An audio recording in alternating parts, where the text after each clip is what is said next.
आप power electronics में अगर कोई चीज़ यानी कि स्विचेस के केस में अगर बात करना चाहें या फिर लाइक कन्वर्जन के केसेस आते हैं इसमें, तो उसमें जो है ना अगर आपने कोई चीज़ ऐड करनी हो।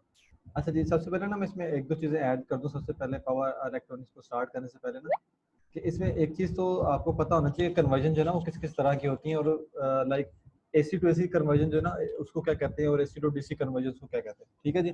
अच्छा, यहाँ पे ना मैं साइड पे यहाँ पे जब मेंशन भी करता जाता हूँ ज़रा, हमारे पास 4 तरह की पहले कन्वर्जन्स होती हैं अगर हम बात करें ना पावर इलेक्ट्रॉनिक्स की, जिसमें हमारे पास एसी टू एसी सबसे पहले होती है, ठीक है? एसी एसी होती है, उसके बाद एसी टू डीसी आपके पास आ रही होती है, उसके बाद हमारे पास डीसी टू एसी आती है और हमारे पास डीसी टू डीसी होती है, ठीक है जी? अच्छा जी, अब सबसे पहले क्वेश्चन ये आता है कि हम एसी टू एसी इसको हम कहते क्या हैं वैसे, इसमें क्या फिनोमेना अकर हो रहा होता है? तो इसको हम साइक्लो कन्वर्टर भी जो है ना इसको कहते हैं। यानी कि ये जो हमारे पास 4 कन्वर्जन्स होती हैं, ठीक है? इसके अंदर ये जो एसी टू एसी कन्वर्जन्स ये हमारे पास साइक्लो कन्वर्टर जो है ना वो यूज़ हो रही होती है, ठीक है जी? इसको हम साइक्लो कन्वर्टर भी कहते हैं। ये हम आगे डिस्कस करेंगे कि इसको क्यों कहते हैं, उसमें क्या फिनोमेना वगैरह इसका ना वर्क कर रहा होता है। अच्छा, अब इसमें बात आ जाती है एसी टू डीसी की, तो एसी टू डीसी जो आपके पास होता है ना, ये बेसिकली क्या करता है, रेक्टिफिकेशन करता है, क्योंकि एसी कन्वर्ट हो रहा है डीसी के अंदर, ठीक है जी? तो ये क्या कर रहा है, रेक्टिफिकेशन का फिनोमेना अगर होता है इसके अंदर, तो रेक्टिफायर वगैरह हम यूज़ करते हैं इसमें। जैसे सिलिकॉन के भी हम एससीआर यूज़ करते हैं, और अगर हम जनरेटर की बात करें या मोटर की बात करें, डीसी डीसी के केस के अंदर, यानी डीसी मोटर और डीसी जनरेटर, तो उसमें हम कम्यूटेटर लगाते हैं। तो कम्यूटेटर का क्या काम होता है कि वो असल में एज अ रेक्टिफायर काम कर रहा होता है, यानी कि वो आपके डीसी एसी सोर्स को डीसी में कन्वर्ट कर रहा होता है, ठीक है जी? तो ये आपके पास एज अ रेक्टिफायर रेक्टिफिकेशन का काम कर रहा होगा, रेक्टिफायर यूज होगा इसमें। इसमें आपके पास साइक्लो कन्वर्टर यूज होगा। अच्छा, डीसी टू एसी की अगर बात करें ना हम, तो ये आपके पास इन्वर्टर होते हैं, ठीक है? यानी कि इन्वर्ट कर रहे हैं ना आपकी डीसी को, तो यहाँ पे हमारे पास इन्वर्टर्स यूज होंगे, ठीक है जी? तो ये आपके पास यहाँ पे इन्वर्टर्स आ गए, ठीक है? अच्छा जी, अब आगे हमारे पास आ जाता है डीसी टू डीसी, तो ये हमारे पास कुछ चॉपर्स हम यूज करते हैं, ठीक है? डीसी टू डीसी कन्वर्जन के लिए। अच्छा, अब चॉपर्स के ना कुछ नाम भी होते हैं, फर्स्ट एंड सेकंड ग्रेडियंट, जैसे बक कन्वर्टर्स होता है, बूस्ट कन्वर्टर्स वगैरह होते हैं, और पक कन्वर्टर्स होते हैं। इस तरह के कुछ है ना हमारे पास चॉपर्स के कुछ आगे फर्दर क्लासिफिकेशन या टाइप्स आप करें कि वो होती है, ठीक है जी? अच्छा, जो हमारे पास कन्वर्जन होते हैं ना, ये हमारे पास हम कंट्रोल करते हैं by means of semiconductor devices, ठीक है? तो जैसे हम इलेक्ट्रॉनिक डिवाइसेस भी कहते हैं, ठीक है जी? तो ये पावर इलेक्ट्रॉनिक्स के जो है ना 4 फिनोमेना है। अब इसमें हम इन चारों को जो है ना वो ऑपरेट करवाने के लिए स्विचेस की जरूरत पड़ती है, ठीक है जी? तो इसमें हम 3 स्विचेस होते हैं इसके लिए। ये हमारे पास लेट्स से कि ये 4 हमारे पास कन्वर्जन्स आ गए हैं, ठीक है? जिसको मैंने बता दिया कि इस बीच में जो है ना किस-किस तरह से क्या-क्या फिनोमेना हो रहा है, तो ये हम इसको फर्दर नेक्स्ट जो है डिटेल में डिस्कस भी करेंगे। अच्छा जी, इसमें अब मैंने 3 स्विचेस का भी थोड़ा-सा बता देना है कि 3 स्विचेस जो है ना वो कौन-कौन से होते हैं, जो कि हम यूज़ करते हैं पावर इलेक्ट्रॉनिक्स के अंदर, और उसके जो है ना वो क्या फिनोमेना होता है उनका, वो भी हम डिस्कस करेंगे वन बाय वन, ठीक है जी? अच्छा, सबसे पहले जो इसमें स्विच आता है ना वो आता है डायोड, ठीक है जी? डायोड आपके पास एक स्विच होता है, ठीक है? उसके बाद आपके पास थायरिस्टर जो है ना वो एक स्विच होता है, और उसके पास ट्रांजिस्टर, ठीक है जी? तो ये 3 जो है ना आपके पास क्या कहते हैं कि ये रजिस्टर होते हैं, सॉरी स्विच होते हैं, ठीक है जी?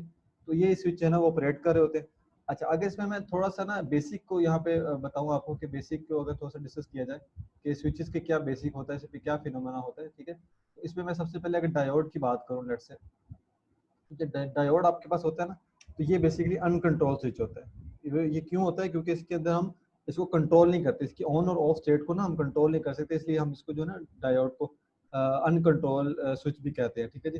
अच्छा, इसको जो हम ऑन करवाते हैं फॉरवर्ड बायस पे हम इसको ऑन करवाते हैं, ठीक है? जब हमारे पास कैथोड टू एनोड जो है ना वो रिवर्स बायस होता है, तो ये जब कैथोड टू एनोड जो है ना हमारे पास रिवर्स बायस होगा, तो ये उस केस में क्या होगा, हमारे पास जो है वो ऑफ हो जाएगा, ठीक है?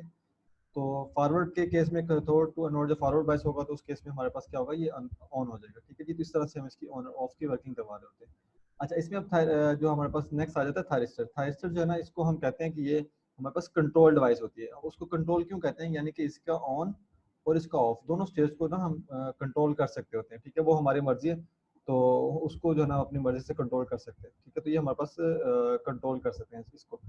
अच्छा जी, उसके बाद हमारे पास थायरिस्टर होता है, ट्रांजिस्टर होता है।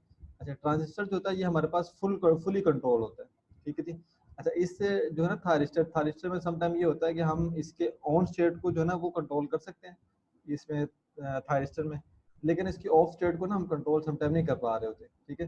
लेकिन जो ट्रांजिस्टर होता है ना ये हमारे पास फुली कंट्रोल होता है, ये यानी इसकी ऑन और ऑफ स्टेट जो है ना, इनपुट और आउटपुट दोनों हमारे पास कंट्रोल के अंदर आ रही होती है, ठीक है जी? तो ये सारा सब थोड़ा-सा बेसिक है सबके बारे में, ठीक है? तो इसमें हम ज़रा ना गो थ्रू करेंगे सारा डिटेल में जाके। तो इसमें अगर किसी ने कोई चीज़ या ऐड करना हो पॉइंट, तो वो भी अपना जो है ना वो पॉइंट इसमें रख सकता है।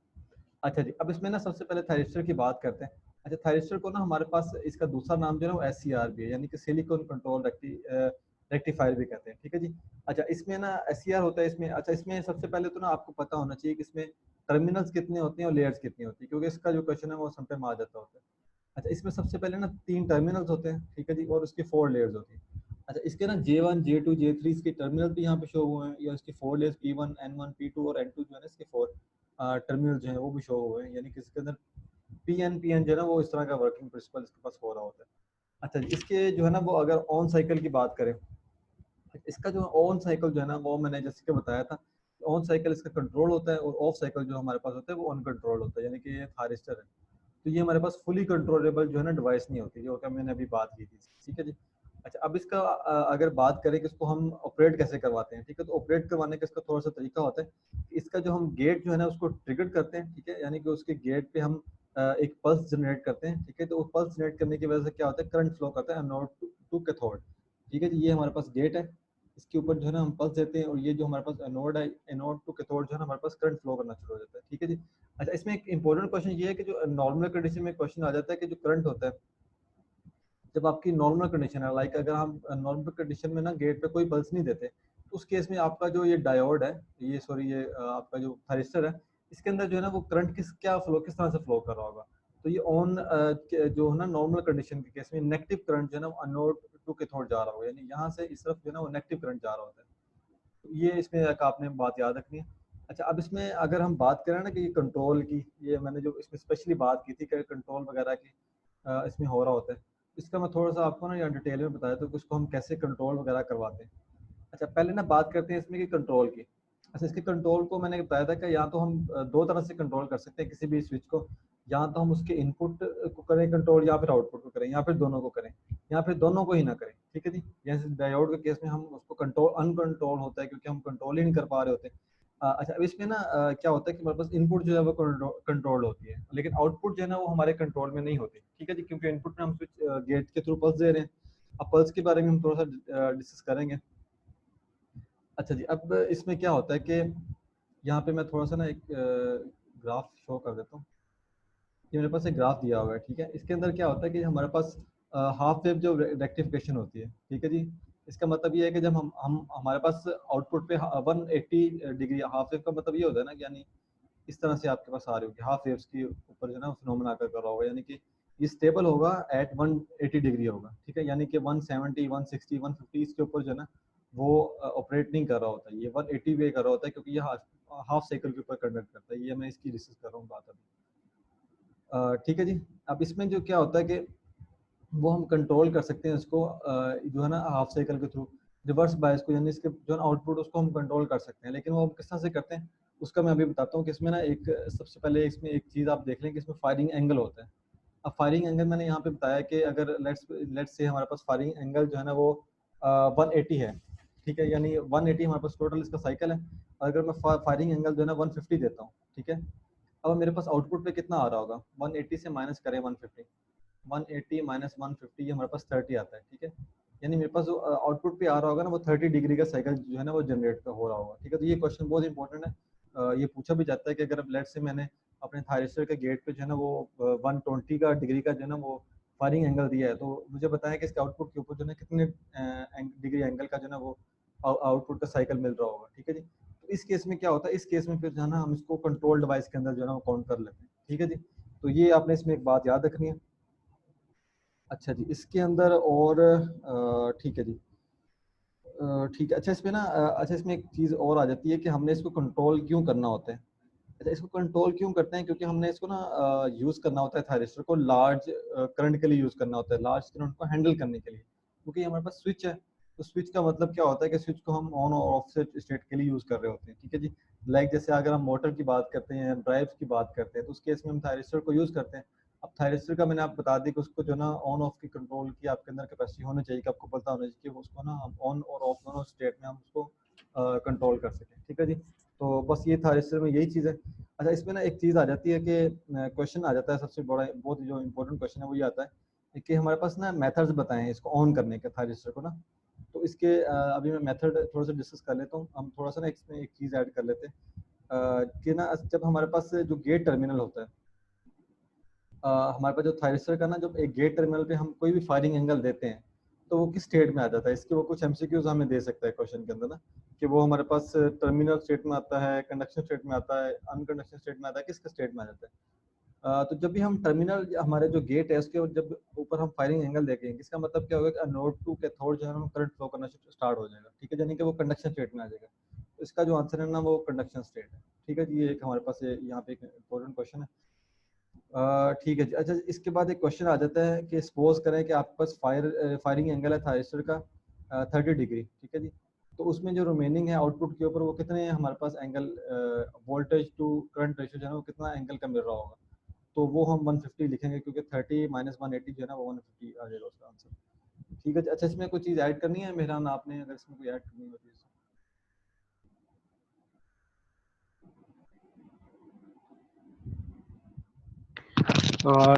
टर्न ऑफ मेथड्स बता दिए थायरिस्टर के। अच्छा, वो मैं वही बता रहा था कि ना दो होते हैं। जो टर्न ऑफ करते हैं मतलब एक दफा ये ऑन हो जाता है तो ये लैच हो जाता है ना, मतलब इसको ऑफ करने के लिए फिर हमें। जी जी, मैं वही बता रहा हूँ अभी, ज़रा वो डिस्कस कर लूँ ज़रा, फिर मैं आपसे ना कर लेता हूँ उसमें। अच्छा, इसमें ना दो तरह के हम मेथड्स यूज़ शे करते भाई हैं। यहाँ पे थोड़ा सिग्नल्स का इशू है। अच्छा जी जी, मुझे आपकी आवाज़ आ रही है, मैं कह रहा हूँ इसको ना मैं ज़रा हेलो। टर्न ऑन का मेथड बता दूँ कि किस तरह से टर्न ऑन करते हैं इसको। चलिए ठीक है। इसको ना टर्न ऑन करने के हमारे पास दो मेथड होते हैं थायरिस्टर को ना। अच्छा, एक तो मेथड ये होता है कि हम गेट को ट्रिगर करें, ठीक है जी। अब गेट को ट्रिगर कैसे करते हैं कि हम उसकी गेट का जो करंट है ना अक्रॉस एससीआर, हम उसके ऊपर जो है ना एक ओके ठीक है। गेट के ऊपर ना हम थोड़ा सा इम्पल्स जनरेट करते हैं, ठीक है जी। उसकी वजह से हमारे पास क्या होता है, एनोड टू कैथोड जो है ना करंट फ्लो करना शुरू हो जाता है। एक तो हमारे पास ये मेथड होता है। अच्छा, दूसरा मेथड ये होता है कि हम वोल्टेज फॉरवर्ड वोल्टेज ना ट्रिगिंग कर सकते हैं, यानी कि हम अपने एनोड का जो वोल्टेज है ना उसको बढ़ा देते हैं कैथोड के वोल्टेज से। जब हम एनोड के वोल्टेज को कैथोड के वोल्टेज से ज़्यादा करते हैं तो उसमें फिर क्या होता है कि उसमें कंडक्शन स्टेट उसकी एक्टिव हो जाती है, ठीक है जी। तो इसका जो फॉरवर्ड वोल्टेज ट्रिगरिंग है ना, यानी कि यहाँ पे अगर मैं थोड़ा सा मेंशन कर दूँ, फर्स्ट पॉइंट उसका होता है कि हाँ हम गेट ट्रिगर कर रहे होते हैं, ठीक है जी। और सेकंड इसका पॉइंट ये होता है कि हम इसको फॉरवर्ड वोल्टेज ट्रिगरिंग कर रहे होते हैं। उसके इसमें कैथोड के जो वोल्टेज होते हैं वो हायर होते हैं, और सॉरी एनोड के वोल्टेज जो होते हैं वो हायर होते हैं कैथोड से, ठीक है जी। लेकिन इसमें एक जो इफेक्ट आ जाता है, वो इफेक्ट को मैं बता देता हूँ, ये क्वेश्चन भी आ जाता है कि जब हम फॉरवर्ड वोल्टेज जो ट्रिगिंग कर रहे होंगे थायरिस्टर के ऊपर, यानी कि स्टेट में ऑन करवा रहे होंगे, तो फिर किस किस्म का ब्रेकडाउन इफेक्ट आ जाता है। तो आई थिंक एवेल्चरॉन इस तरह का कुछ इफेक्ट होता है। तो उस तरह का जो है एक इफेक्ट ब्रेकडाउन इफेक्ट आ जाता है। मैं इसका मेंशन कर दूंगा ग्रुप के अंदर भी कि वो कौन सा इफेक्ट होता है, अगर यहाँ पे डिस्कस मेरे ख्याल में नहीं किया हुआ, लेकिन वो मैं यहाँ पे ना उसको मेंशन कर दूंगा कि वो कौन सा जो इफेक्ट होता है, ब्रेकडाउन इफेक्ट होता है बेसिकली दूसरे के केस में। अच्छा, यहाँ पे एक क्वेश्चन जो मेन क्वेश्चन आता है ना, चलें वो कहते हैं कि ठीक है अगर आपने इसको ऑन कर लिया था इसको, तो आपने मेंशन ये किया था कि ये जो डिवाइस होती है, ये जो स्विच होता है आपके पास, ये अनकंट्रोल या हाफ कंट्रोल होता है, यानी कि इसको ऑन को स्टेट को कंट्रोल कर सकते हैं, ऑफ स्टेट को हम कंट्रोल नहीं कर सकते। तो फिर हम इसको ऑफ कैसे करवाते हैं? अच्छा, तो हम प्रोसेस जो यूज करते हैं ना टर्न ऑन के लिए, टर्न ऑफ करने के लिए थायरिस्टर को, उसे हम कोमुटेशन कहते हैं, ठीक है जी। कोमुटेशन असल में क्या होता है, कोमुटेशन में हम ना रिवर्स बाइसिंग करते हैं एससीआर की, ठीक है जी। यानी उसके अंदर जो ना वो न्यूट्रल जो है उसको हम एज अ एक्टिव पार्ट लेते हैं, और आपका जो पैसिव कंपोनेंट है उसको हम एज अ फोर्स पार्ट जो है ना यूज करते हैं, ठीक है जी। तो उस केस में क्या होता है कि आपके पास जो ना ये थायरिस्टर जो करंट है वो रिड्यूस होना शुरू हो जाता है, इतना रिड्यूस होता है कि मतलब होल्डिंग करंट जो आपका होता है, यानी कि जो होल्ड कर रहा होता है आपके थायरिस्टर को ऑन स्टेट के ऊपर, उससे वो कम हो जाता है। तो उस स्टेट में क्या होता है कि आपका जो है ना वो थायरिस्टर ऑफ हो जाता है, ठीक है जी। अच्छा, इसको मैं अगर थोड़ा सा और यहाँ पे बता दूँ दोबारा जरा मेंशन कर देता हूँ। कॉम्यूटेशन बेसिकली हम यूज़ कर रहे होते हैं ऑफ करवाने के लिए, यानी कि हम जो है ना एक थर्ड सोर्स लेते हैं, यानी कि हम पैसिव एक कंपोनेंट लेते हैं इसको, यानी कि बाय फोर्स हम इसको ऑफ करवाते हैं, ठीक है। तो हम उसमें करते क्या है कि रिवर्स बाइसिंग करते हैं एससीआर की, यानी कि थायरिस्टर की रिवर्स बाइसिंग करते हैं। उस केस में क्या होता है कि हमारे पास ये ऑफ स्टेट में चला जाता है, ठीक है जी। ऑफ स्टेट में जाने के लिए क्या होता है कि उसका करंट कम होना शुरू हो जाता है। कितना कम होता है कि उसका होल्डिंग करंट से जो है ना कम हो जाता है। अच्छा, ये कुछ यहाँ पे वैल्यूज है कि होल्डिंग करंट और लैचिंग करंट ये होता क्या है बेसिकली। तो सबसे पहले अगर मैं होल्डिंग करंट का यहाँ पे आपको बता दूं ना कि होल्डिंग करंट यहाँ पे क्या होता है बेसिकली, एच सी जिसे कहते हैं। तो होल्डिंग करंट ये होता है कि वो वैल्यू होती है करंट की कि जिसके ऊपर हमारे पास जो थायरिस्टर है ना वो उसका सेमीकंडक्टर जो है ना उसकी स्टेट में रहता है, यानी कि वो ऑफ स्टेट से मतलब कि क्या कह लें इसको, कि वो सेमीकंडक्टर स्विच के से वो पीछे रहता है। अगर मैं इसको यहाँ फिगर के ऊपर शो कर देता हूँ, ये मेरे पास एक थारिस्टर है, यहाँ पे गेट है, यहाँ पे कैथोड है, यहाँ पे एनोड है, ठीक है जी। तो यहाँ पे मैंने अगर इसको ट्रिगर दिया है, कोई भी ट्रिगर करवाया है किसी तरह से भी, किसी पल्स के थ्रू भी, तो वो ऑन हो जाता है। अब ऑन जब होता है ना उसका, उसके अंदर से जाहिर सी बात है करंट फ्लो करता है। अच्छा जी, अब ये होल्डिंग करंट ये कहता है कि वो करंट, वो बेसिक करंट होता है थायरिस्टर का इन अ सेमीकंडक्टर स्विच, यानी कि सेमीकंडक्टर स्विच होता है। तो वो इतना होता है कि वो ऑन स्टेट से पहले पहले जितना उसको मेंटेन कर रहा होता है ना, यानी कि ये मेंटेन कर रहा है इसके स्विच को ऑन स्टेट के अंदर, तो उसको वो होल्डिंग करंट कह रहा होता है। यानी कि उसको अब अगर इन शॉर्ट कह रहे हैं ना, उसको होल्ड कर रहा होता है आपके करंट को ऑन स्टेट के ऊपर।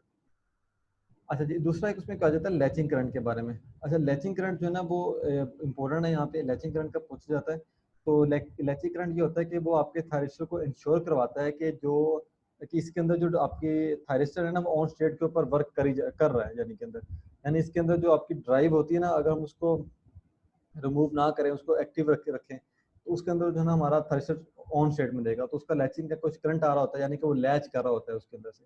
तो लैच तब भी करेगा जबकि वो ऑन स्टेट में होगा। अगर वो लैचिंग बंद कर दे तो उसका मतलब है आपका थायरिस्टर जो है ना वो ऑफ स्टेट के अंदर है। तो इसमें लैचिंग करंट का ना वो परसेंटेज पूछी जाती है कि वो लैचिंग करंट आपके होल्डिंग करंट से कितने परसेंट होती है। तो आपका जो लैचिंग करंट होता है वो 2 to 3% आपका जो है ना वो होल्डिंग करंट होता है। ये एक जो है ना मेन इसमें इंपॉर्टेंट बात है। और बाकी मैंने आपको इसके 3 टर्मिनल 4 लेग्स का बता दिया है, यानी कि 3 जंक्शन इसके होते हैं इसके अंदर, और 4 लेयर्स P1 P2 और N1 और N2, ठीक है। जिसमें मैंने बताया कि स्मॉल गेट करंट में थोड़ा सा सम अप कर रहा हूँ इसको दोबारा ना, ताकि ज़रा रिवाइज हो जाए कि इसमें स्मॉल गेट करंट हम जो है ना वो करते हैं गेट के ऊपर, तो वो कंट्रोल जो है ना वो कर रहा होता है आपके लार्ज करंट को एट अ नोड, ठीक है। तो बाकी जो है ना इसके अंदर और चीज़ जो है ना, अच्छा इसके टाइप्स की अगर बात की जाए, अच्छा इसमें ना मेहरान अगर आपने कोई चीज़ ऐड करनी है तो कर दें, ताकि मैं इसको ना नेक्स्ट मूव कर दूँ। ये सारा मैंने वही चीज़ें बताई हैं जो कि है ना इसमें है। ये रेक्टिफायर वगैरह का भी मैंने बता दी यहाँ पे किस तरह से होता है इसका। और अभी ये टाइप्स पे आ जाते हैं। अच्छा मेहरान, आपने कोई चीज़ इसमें ऐड करनी हो?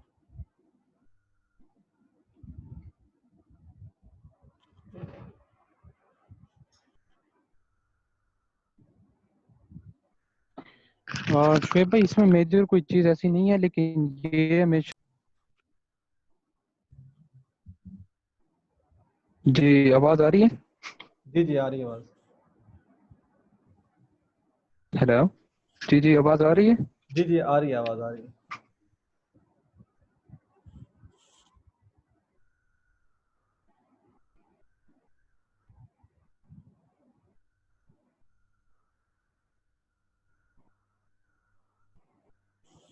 जी जी, आपकी आवाज़ आ रही है मेहरान, कंटिन्यू रखें आप करें।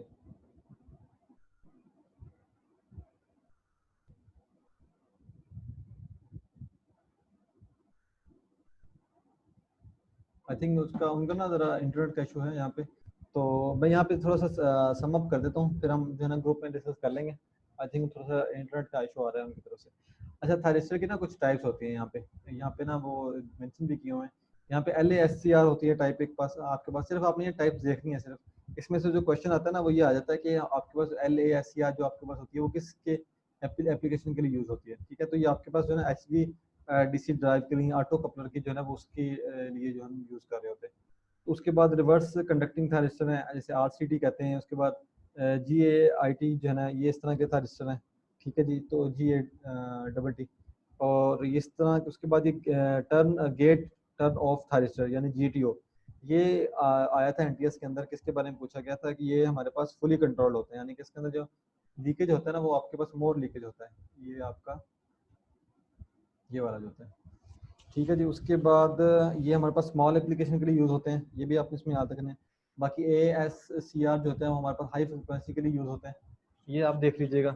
उसके बाद ब्रेक डाउन एक डायोड होता है, ये जो यहाँ पे मेंशन है ब्रेक डाउन डायोड होता है। उसमें क्या होता है कि वो हमारे पास प्रोटेक्शन के लिए यूज़ होता है। तो ये बस आपने इस तरह की कुछ चीज़ें इसमें याद रखनी हैं। बाकी ट्राइस है, ट्राइस को भी आप देख लीजिएगा। बस इसमें तो थोड़ा सा इसका ना याद रखना है कि इसकी एप्लीकेशन वगैरह जो है ना वो किस तरह से होती है। अच्छा जी, इसमें आवाज आ रही है शुएब भाई?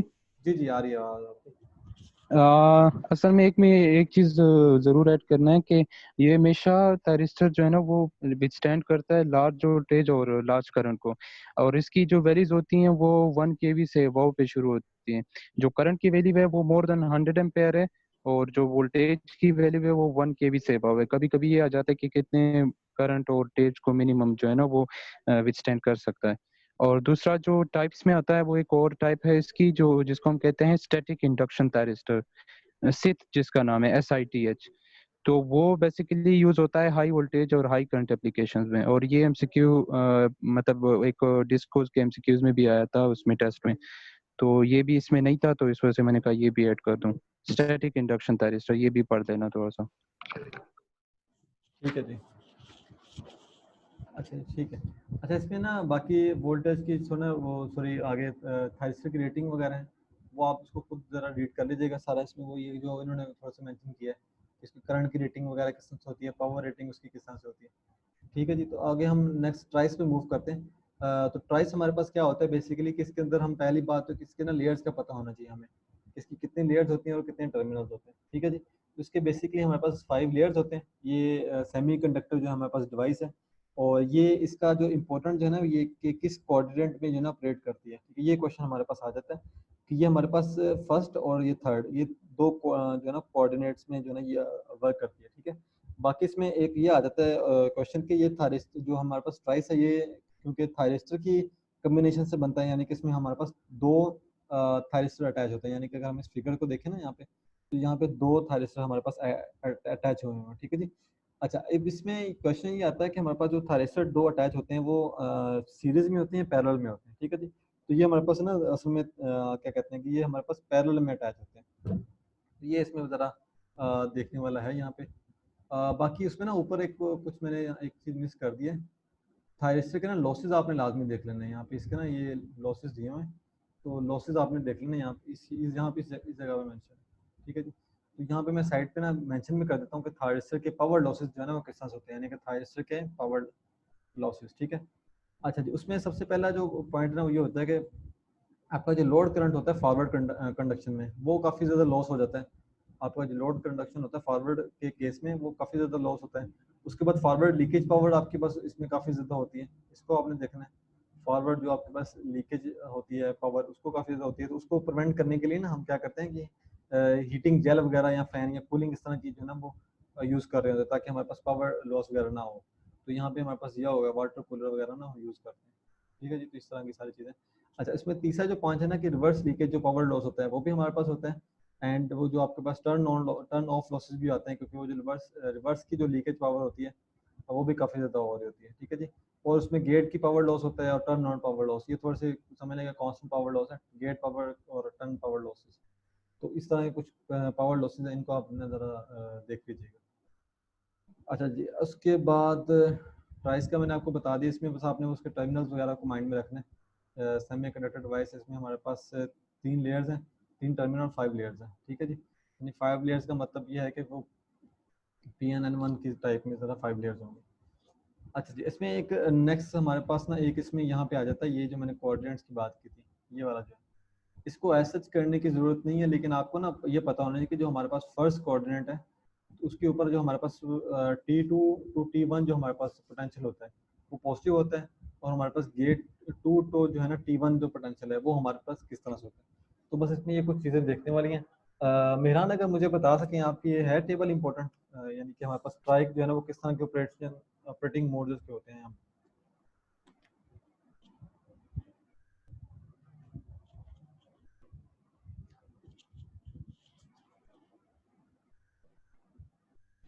अच्छा मेरे ख्याल में उनको आवाज़ नहीं आ रही है।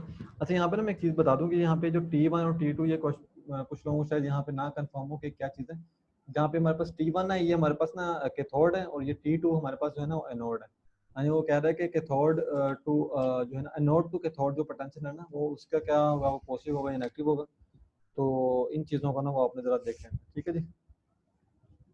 अच्छा उसके बाद हमारे पास साइक्लो कन्वर्टर्स आ जाते हैं। साइक्लो कन्वर्टर्स जो है ना वो हमारे पास बेसिकली क्या होता है, यहाँ मैंने मेंशन भी किया था कि AC टू AC कन्वर्टर्स होते हैं बेसिकली। ठीक है जी। यानी कि AC टू AC कन्वर्टर का मतलब ये है कि जो आउटपुट के ऊपर जो फ्रीक्वेंसी होती है ना वो हमारे पास लोअर होती है यहाँ पे, इन केस ऑफ क्या कहते हैं इनपुट के। यहाँ पे अगर मैं मेंशन कर दूँ, यहाँ पे ना एक लेट्स सपोज थायरिस्टर लगा हुआ, तो यहाँ पे अगर हम कोई भी फ्रीक्वेंसी जो है ना वो अप्लाई करते हैं, उस जो जितने भी हर्ट की वो फ्रीक्वेंसी होगी, वो आउटपुट पे उसकी जो है ना वो हर्ट्स कम आ रहे होंगे, ठीक है। यानी कि ये कह लें कि क्वेश्चन अगर आपको आ जाता है कि एसी टू एसी कन्वर्टर्स होते हैं, यानी कि साइक्लो कन्वर्टर्स होते हैं, उसमें आपके पास आउटपुट की जो फ्रीक्वेंसी होती है वो लार्ज होती है, लेस होती है। तो इस तरह से होता है ना, वो हम यूज़ करते हैं। तो इस अगर वो ये भी पूछ लेता है कि क्यों हम यूज़ करते हैं, कि हम आउटपुट के ऊपर अपनी जो जो फ्रीक्वेंसी है उसको कम क्यों यूज़ करते हैं, तो उसका आंसर ये होता है कि हमारे पास जो एसी सप्लाई होती है ना, यानी कि वो डिफरेंट फ्रीक्वेंसीज के ऊपर आ रही होती है, तो इसलिए हम साइकिल कन्वर्टर को ना यूज़ करते हैं। यानी एसी सप्लाई के लिए डिफरेंट फ्रीक्वेंसी हमारे पास चाहिए होती है। यानी कि हमारे पास 1 हर्ट्ज थी, और यहाँ पे ना मैं शो कर देता हूँ, यानी 1 हर्ट्ज थी और मुझे आउटपुट के ऊपर कोई मेरे पास ड्राइव लगी हुई है, तो वो ड्राइव आगे मुझे रिक्वायर करती है कि मुझे 0.5 हर्ट्ज चाहिए, ठीक है। तो सेंटर में क्या होगा हमारे पास, यहाँ पे साइक्लो कन्वर्टर एक लगेगा, ठीक है। तो ये हमारे पास 0.5 किलो हर्ट्ज में ना ये कन्वर्ट हो जाएगी, ठीक है जी। तो ये हमारे पास बेसिक कहाँ यूज़ होती है, ये लो स्पीड एसी ड्राइव के लिए हमारे पास जो है ना यूज़ हो रही होती है। अच्छा जी, there is a serious signal issue है, ठीक है जी। मिरान को थोड़ा सा सिग्नल्स का इशू है, तो वो यहाँ ना हमारे पास ग्रुप में जो है ना उसको डिस्कस कर लेंगे। अच्छा, साइक्लो कन्वर्टर का मैंने थोड़ा बता दिया, प्रिंसिपल वगैरह आप इसमें ज़्यादा डेप्थ में ना जाइएगा, सिर्फ इसके स्विचिंग मोड वगैरह आप देख लीजिएगा कि इसमें ना हमारे पास स्विचिंग मोड किस तरह से होते हैं, ठीक है जी। अच्छा, उसके बाद यहाँ पे ना एक इम्पोर्टेंट जो आ जाता है हमारे पास, एस आ जाता है, एस आ जाता है, ये वाला जो है ना एस, इस चैप्टर के अंदर एस काफ़ी इंपॉर्टेंट है। कि हमारे पास एस सबसे पहले यूज़ कहाँ पे होता है, तो ये अगर हमारे पास आपने कंप्यूटर्स घरों में यूज़ किए हों, तो आपके जो कंप्यूटर्स होते हैं ना, कंप्यूटर्स के अंदर एक बिल्कुल ही सीपीयू के बैक साइड में एक लगी होती है, सप्लाई लगी होती है, ठीक है। तो उसको हम क्या कहते हैं कि वो हमारे पास स्विच मोड पावर सप्लाई होती है, ठीक है जी। तो बेसिकली करती क्या है, वो एसी टू डीसी कन्वर्जन के लिए जो है ना वो यूज़ हो रही होती है, ठीक है। तो ये हम इसको याद कर लीजिएगा, कैसे हम पीस जो है ना एसी टू डीसी कन्वर्जन के लिए यूज़ होती है। अच्छा, इसके कुछ डिसएडवांटेजेस हैं, वो क्वेश्चन जो है ना वो आ जाता है, ये मैंने कहीं क्वेश्चन देखा हुआ था कि इसके डिसएडवांटेजेस पे क्वेश्चन आया था कि इसके डिसएडवांटेज जो है ना वो क्या होते हैं। अच्छा, वो इस तरह से आया होता है कि क्योंकि हमारे पास जो है ना वो ऑपरेट कर रहा होता है हाई फ्रीक्वेंसी पे, एस होता है, यानी कि ये 20 हर्ट्ज से लेकर 50 हर्ट्ज तक की जो है ना फ्रीक्वेंसी इसको ऑपरेट कर रहा होता है। यानी कि आपके पास वापडा से जो डायरेक्ट सप्लाई आ रही है ना, वो डायरेक्ट इसमें पावर सप्लाई के अंदर आके, तो वो हम उसको फिर आगे सीपीयू को जो है ना वो अपने जितने भी हमारे पास इलेक्ट्रॉनिक्स के पार्ट्स होते हैं, इसमें हमारे पास थायरिस्टर वगैरह लगे होते हैं, कुछ रजिस्टर लगे होते हैं, कैपेसिटर लगे होते हैं, और मुख्तलिफ तरह के और रैम वगैरह लगी होती है, तो उनको हमने ऑन फंक्शन करवाना होता है। तो इसमें फिर एसी टू डीसी जो है ना वो यहाँ पे कन्वर्जन होती है, ठीक है जी। अच्छा जी, और उसके बाद इसमें एक और चीज़ आ जाती है कि ये आउटपुट हमारे पास होती है ना इसके अंदर, एस एम पीज़ के अंदर, उसको हम स्विच के थ्रू रेगुलेट करवाते हैं, ठीक है। उसमें कोई स्विच हम ऐड करते हैं, जिसकी वजह से हमारे पास आउटपुट के ऊपर जो है ना वो क्या कहते हैं वो रेगुलेट होती है, ठीक है। उसमें ट्रांजिस्टर यूजुअली इन इलेक्ट्रॉन का ड्रॉप कर, तो ये ट्रांजिस्टर जो है ना वो भी यूज़ किया जाता है उसको ड्रॉप करने के लिए वहाँ पे। अच्छा जी, इसके बाद यहाँ पे सीरीज और शंट जो है ना वो, एक ग्लॉसरी को आप छोड़ दें, इसको ना करें। यहाँ पे ना इसके अंदर सीरीज और शंट का दिया होगा थोड़ा सा, कि सीरीज और शंट रेगुलेटर क्या होते हैं, ठीक है जी। अच्छा, लार्ज और कॉस्टली जो है ना हमारे पास स्टेप डाउन जो ट्रांसफार्मर होते हैं, तो आपने याद रखना है कि सीरीज और शंट रेगुलेटर कहाँ पे यूज होंगे, जहाँ पे हमारे पास लार्ज और costly step down transformer use हो रहे होंगे। यानी ये मैं यहाँ पे आई थिंक ये यहाँ पे ये डिसएडवांटेज है हमारे पास सीरीज शंट रेगुलेटर के। इसमें मेरे पहला हमारे पास ये आ रहा है कि लार्ज और costly step down transformer operating and main frequencies required, उसको ये हमारे पास ना रिक्वायर होते हैं स्टेप डाउन के लिए लार्ज ट्रांसफार्मर्स। और उसके बाद उसने दूसरा कहा हुआ है कि पावर जो है ना वो हमारे पास कंटिन्यूसली डिसिपेट होती है इसके अंदर। तो ये हमारे पास एक तरह से बहुत बड़ा लॉस है कि जिसके अंदर पावर कंटिन्यूसली ही वो डेसिपेट हो जा रही है। तो डेसिपेट होगी तो in the form of heat होगी, जो कि हमारे पास लॉस होता है, तो उसकी वजह से बर्न वगैरह के चांसेस बहुत ज़्यादा आ जाते हैं। क्योंकि इस तरह के जो इक्विपमेंट्स होते हैं ना आपके पास इलेक्ट्रॉनिक्स के अंदर, वो बहुत ज़्यादा समझ लें कि माइनर होते हैं, उनका जो स्ट्रक्चर होता है वो इतना ज़्यादा स्ट्रॉन्ग नहीं होता, तो वो हीट वगैरह के ऊपर जो है ना वो अपने आप को स्टेबल नहीं रख सकते। बाकी ग्लोसरी है, इसके अंदर आपने कोई चीज़ें नहीं करनी है, सिर्फ मैंने आपको ना लैचिंग करंट का बताया, लैचिंग करंट, होल्डिंग करंट, उसको देख लीजिएगा, साइक्लो कन्वर्टर्स को देख लीजिएगा, साइक्लो इन्वर्टर्स को देख लीजिएगा। और डिले एंगल जो है ना वो बेसिकली डिले एंगल क्या होता है कि यहाँ पे अगर मैंने ट्रिगर करवाया किसी डिवाइस को, तो उसका एंगल थोड़ा सा उसमें लैग आ जाता है, ठीक है। तो थोड़ा सा ना यहाँ पे डिले हो जाता है उसमें, उसके अंदर उसको हम जो है ना वो डिले एंगल कहते हैं। अच्छा जी, उसके अंदर डोपिंग का इफेक्ट आ जाता है, ठीक है। जो उसके अंदर डोपिंग हम कर रहे होते हैं पीएन टाइप की मटेरियल्स की, जो सभी सभी को पता है। फायरिंग सर्किट जो है ना वो थोड़ा सा इंपॉर्टेंट है इसके अंदर। और फुल वेव, ये होल्डिंग करंट मैंने आपको बताया था। होल्डिंग करंट यहाँ पे आपके पास इंपॉर्टेंट है। इन्वर्टर्स को यहाँ पे देख लीजिएगा कि इन्वर्टर्स हम ना डीसी टू एसी के लिए हम यूज़ कर रहे थे। और यहाँ पे लैचिंग करंट है, इसको देख लीजिएगा। लैचिंग करंट मैंने आपको बताया था कि वो करंट होता है जिसमें हम इंश्योर करना होता है कि आपका थाइस्टर जो है वो ऑन स्टेट के ऊपर वर्क कर रहा है। और इसके बाद यहाँ पे ठीक है जी, बस और इसमें कोई इतनी ज़्यादा करने की ज़रूरत नहीं है। बाकी बस इसके एमसीक्यूज वगैरह देख लीजिएगा, उसके अंदर थोड़ी सी चीज़ें हैं, बाकी उसमें कन्वर्ट आपके ना वहाँ पे डिस्कस हो जाएंगे। अच्छा, इसमें कि अगर किसी का क्वेश्चन है तो वो बता दें ताकि जो है ना हम इसको वाइंड अप करें, क्योंकि हमारा 8:30 पे जो है ना मैथ का सेशन भी स्टार्ट होगा। तो यहाँ पे अगर किसी का क्वेश्चन है तो बता दें। बाकी मेहरान जो है ना वो ग्रुप के अंदर मेहरान डिस्कस कर देंगे, अगर इसमें कोई फर्दर चीज़ें वो मेहरान भी इसमें ऐड करते जाएंगे। बाकी अगर आपको भी कोई चीज़ इसमें लगे कि वो इम्पोर्टेंट है तो आप भी ज़रा उसमें जो है ना वो ऐड कर दीजिएगा।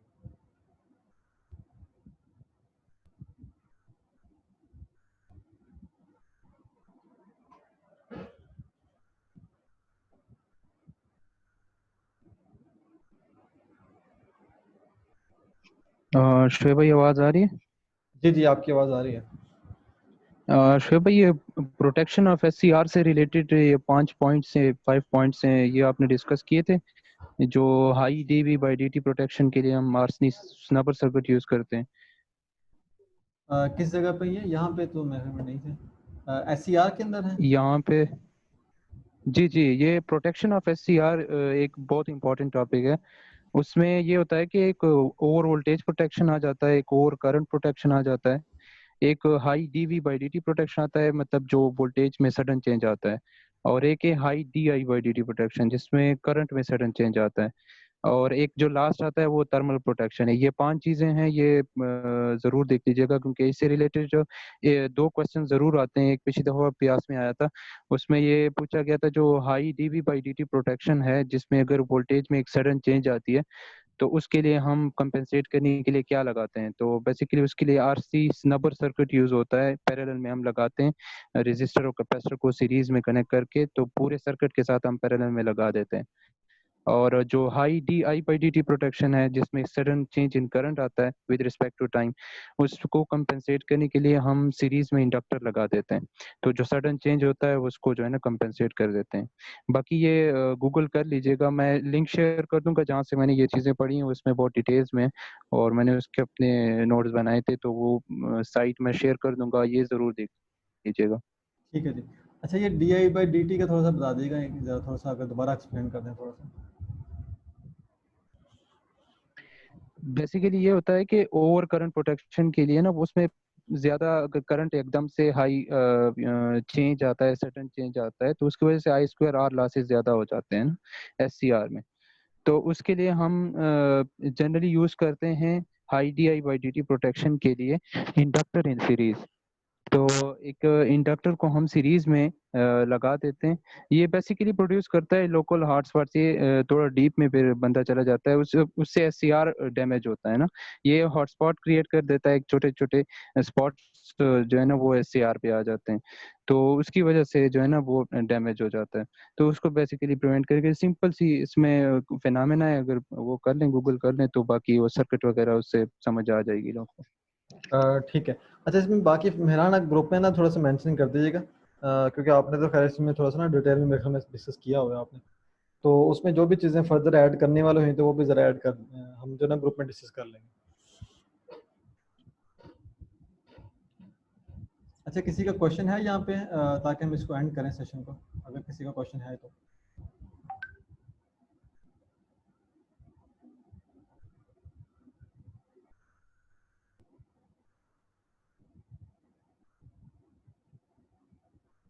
चलें ठीक है जी, आप हम नेक्स्ट सेशन पे जाते हैं। हमारा नेक्स्ट सेशन 8:30 पे ही है। तो अगर किसी का क्वेश्चन हो तो वो ज़रा उसमें ग्रुप में फिर डिस्कस कर लेंगे उसको। तो बाकी जो है ना वो लिंक वगैरह भी वहाँ पे आ जाएंगे, थोड़े से जो इंपॉर्टेंट चीज़ें हैं।